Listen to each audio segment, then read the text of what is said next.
नमस्कार मित्रों, मेरा नाम है साक्षी और ऋषिकेश की इन खूबसूरत सी वादियों से मैं आपका स्वागत करती हूँ जहाँ हर हवा में सुकून है। थोड़ा बैकग्राउंड नॉइज़ ज़्यादा सुनाई दे रहा है इसलिए मैं वॉइस ओवर कर रही हूँ। कोशिश तो मैंने पूरी करी थी कि मैं इसी तरीके से ब्लॉग को कंटिन्यू करूँगी, लेकिन मुझे किन-किन दिक्कतों का सामना करना पड़ा तो मैं आपको सारा बताऊँगी। तो सबसे पहले तो मैं आपको बता दूँ कि हमने जाना था आयुष्मान हॉस्पिटल, वहाँ पे हमारा थोड़ा-सा कुछ काम था, हमें शूट करना था डॉक्टर जोशी सर के साथ में। तो वो शूट हमें कंप्लीट करना था और यहाँ पे हम पहुँच गए थे आयुष्मान हॉस्पिटल। हॉस्पिटल पहुँचने के बाद भाई मैं इतनी बार यहाँ हॉस्पिटल में आई हूँ और आज मैंने पहली बारी ये देखी है यहाँ पे और मुझे बहुत अच्छा लगता है। देखो भाई कैसे भाग रहे थे वो मछलियाँ इधर से उधर। और फिर शूट जैसे ही हमारा कंप्लीट हुआ तो हमने सोचा था कि चलो भाई अब हम थोड़ा फ्री हो गए, वैसी छुट्टी थी हमारी, तो हम निकल गए थे बजरंग सेतु की तरफ। यहाँ पे मैंने सोचा तो था कि इस बार मैं ना अच्छे से व्लॉग बनाऊँगी जैसे बनाते ही हैं प्रॉपर। और लिटरली ना तो मुझे कैमरा पकड़ना आता है, ना मुझे वीडियो शूट करना आता है। और दूसरी सबसे मेन दिक्कत क्या हो रही थी भाई, हमने 30,000 माइक लेने के बाद भी हमें दिक्कत ये आ रही थी भाई वो नॉइज़ कैंसलेशन कर ही नहीं रहा था। इतनी बैकग्राउंड में नॉइज़ आ रही थी ना और इरिटेशन होने लग गई थी। जब हम गए वहाँ पे तो वहाँ पे भी हमें ये चीज़ फेस करनी पड़ी और फिलहाल तो हम यहाँ पे पहुँच गए थे और यहाँ से आधा रास्ते पे काम चल रहा था सिविर का, तो फिर हम यहाँ से पैदल गए। वैसे एक बात तो है, ऋषिकेश की सड़कों पे घूमने का एक अलग ही मजा है अगर ट्रैफिक ना मिले तुम्हें। एक तरफ पहाड़ है, एक तरफ आश्रम है और बीच में गंगा जी की ठंडी हवाएं भी है। और लेकिन जैसे ही हम यहाँ से निकलते हैं, सोचा था भाई दिन दिन का टाइम है, अच्छे से वीडियो बनेगी, अच्छे से फोटोज वगैरह क्लिक करेंगे, बढ़िया सा सब कुछ कर लेंगे। भाई साहब जो पहुंचे हम वहाँ पे और भीड़, इतना गंदा रश और इतने मतलब क्राउड हो रखा था वहाँ पे, क्या बताएं। तो मैंने सोचा फिर निकलते हैं हम, फिर हम दूसरी जगह जाने का सोच रहे थे कि भाई इतनी भीड़ में कैसे। और मेरे को तो वैसे ही मेरे को ऐसा लगता है ना, मेरे को सारी चीज़ें का फोबिया है। ना तो मैं लोग अगर मुझे 2-4 लोग भी दिख जाए ना, मैं वहाँ पे भी नहीं बोल पाती। मेरे को पता नहीं, मेरे को कॉन्फिडेंस नहीं आता। और अगर मेरे को अपनी ऑनलाइन क्लासेस करनी है ना, मेरे को कोई दिक्कत नहीं है, 10 लोग भी बैठे हो ना, मैं आराम से कर लेती हूँ। फिर भी मेरे को वो कैमरा फेस करने वाला है ना, वो मेरे को थोड़ा-सा हो नहीं पाता है। फिर जैसे ही बजरंग सेतु पहुँचे थे तो बहुत रश था, तो हम निकल गए थे साई घाट की तरफ। और यहाँ का आप व्यू देख सकते हो भाई, लिटरली यार ऋषिकेश में जो लोग रहते हैं ना, मतलब हम इतने खुशनसीब है ना, जिस चीज़ के लिए लोग प्लानिंग करते हैं कि ऋषिकेश जाएंगे और ये हमारे लिए बस एकदम आधे घंटे का रास्ता है, 10 मिनट का रास्ता है और इतनी प्यारी प्यारी जगह है यहाँ पे, बस रश ना होना चाहिए, है ना। ऋषिकेश की एक खूबसूरत बात यही है कि अगर जहाँ तुम सोच रहे हो ना कि हम यहाँ शांति से बैठेंगे, यहाँ पे बिल्कुल पीस मिलेगा, वहीं पे तुम्हें सबसे ज़्यादा भीड़ मिलेगी।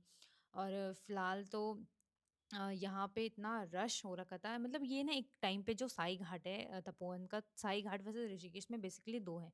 एक तो मार्केट साइड से थोड़ा सा आगे जाके है बैरात साइड को, और एक यहाँ पे तपोवन साइड को। लेकिन भाई साहब ये हिडन प्लेस था, लोकल्स को पता था, ना टूरिस्ट को पता था और ना फॉरेनर वगैरह को। लेकिन यहाँ पे अब इतनी भीड़ होती है, क्या बताएं।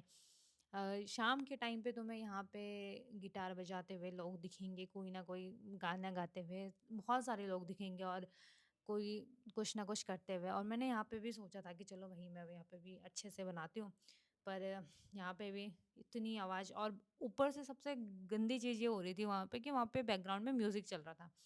और अगर मैं एज इट इज़ लगाऊँ इसको तो लिटरली मेरे उसमें कॉपीराइट आ जाएगा, तो को क्या फ़ायदा, इसलिए मैंने वॉइस ओवर ही करा है। और और भीड़ से बचने के लिए तो हम साई घाट की तरफ आए थे कि चलो भाई यहाँ शांति रहेगी, पर क्या बताऊँ यहाँ शांति अशांति हो गई थी। पर वैसे गंगा जी के किनारे का जो सुकून है ना, वो कहीं नहीं मिलता यार। बहुत अच्छा है, मतलब एक अलग ही लेवल का सुकून, पीस मिलता है यहाँ पे। और मैं ना सोच के तो आती हूँ कि मैं ये करूँगी, वो करूँगी। फ़िलहाल तो मैंने यहाँ पे थोड़ा बहुत फ़ोटोशूट करा था और 1-2 वीडियो रील के लिए शूट किया था। पर ऐसे ही हुआ था, इतनी अच्छा मैंने जैसे सोचा था वैसे हुआ नहीं था। और ये है लक्ष्मण झूला का पुराना पुल, जो कोरोना के टाइम पे ब्रेक हो गया था और डैमेज हो गया था पूरी तरीके से। तो इसको 2029 में 100 साल पूरे हो जाएँगे। और यहाँ पे आप देख सकते हो इसी के जस्ट बगल में बजरंग सेतु बन रहा है। बहुत लोगों को तो ये लग रहा था कि उसको रिप्लेस करके ये बन रहा है, नहीं वो एज़ इट इज़ है और उसके जस्ट बगल में बजरंग सेतु बन रहा है। और थोड़ा-सा यहाँ पे भीड़ कम हुई है और यहाँ देख सकते हो भई आप फिर से दोबारा से और ये बिल्कुल प्यारा-सा यहाँ पे ब्रिज बन रहा है और उसकी मैं पूरी फुटेज आपको दिखाऊँगी, वीडियोज़ मतलब दिखाऊँगी इसमें प्रॉपर अच्छी मान्यता तरीके ये से। है ना यहाँ पे कि जो लक्ष्मण जी थे उन्होंने ये गंगा जी को क्रॉस करने के लिए यहाँ पे एक जूट का पुल बनाया था। तो उसी वजह से उनका नाम लक्ष्मण झूला इस पुल का नाम पड़ा था फिर।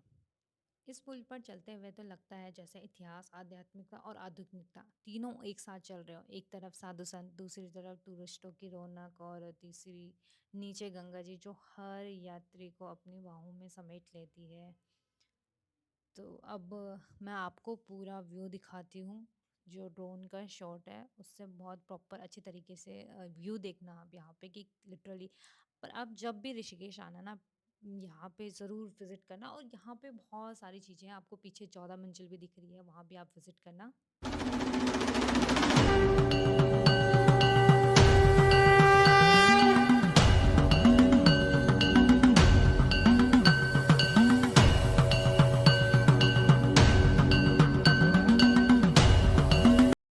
तो दोस्तों ये था एक छोटा-सा सफ़र और अगर आपको वीडियो अच्छी लगे तो लाइक, शेयर, सब्सक्राइब ज़रूर करना और कमेंट में ज़रूर बताना कि आप मेरे व्लॉग को कहाँ से देख रहे हो।